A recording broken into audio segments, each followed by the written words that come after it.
আসলে একটা ছেলে যখন বেকার থাকে না, তার জীবনটা অনেক কষ্টের হয়। বলতে গেলে একটা ছেলে যখন বেকার থাকে তখন সে শুধুমাত্র অর্থনৈতিক সংকটে ভোগে না, তার প্রতি লোকের সম্মানটাও নষ্ট হয়ে যায়।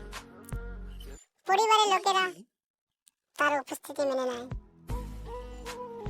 অভ্যাস সভ্যত, আর বাইরের দুনিয়া তাকে নিয়ে হাসাহাসি তো করে। তার দিনগুলো কাটে অপমান আর অপারগতায়। ধীরে ধীরে সে সমাজের চোখে অদৃশ্য হয়ে যায়। সকালে ঘুম থেকে উঠে মনে হয় আরেকটা দিন পার হয়ে গেল, কিন্তু কিছু বদলালো না।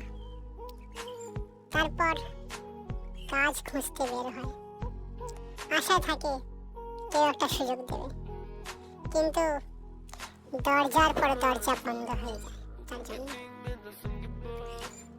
কেউ তাকে বিশ্বাস করতে চায় না। কেউ এই বিশ্বাস করতে চায় না যে হ্যাঁ সে পারবে, সে কাজটা পারবে। তাকে বলে তোমার অভিজ্ঞতা নেই, আমাদের লোক লাগবে না, তুমি আনফিট।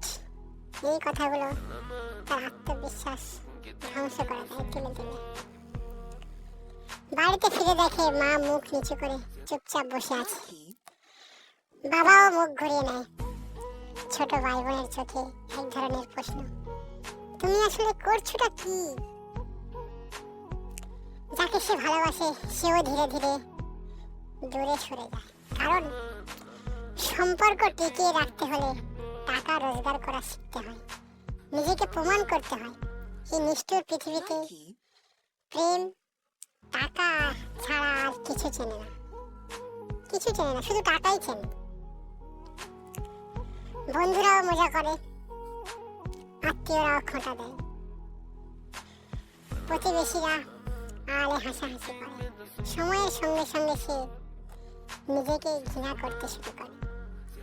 একদিন সে আর কোনো স্বপ্নই দেখে না, কারণ সে জানে স্বপ্ন কেবল টাকাওয়ালাদের জন্য। এই দুনিয়া শুধু সাফল্যের গল্প শুনতে চায়। এখানে বেকার হয়ে বেঁচে থাকা মানে অভিশাপ বয়ে বেড়ানো।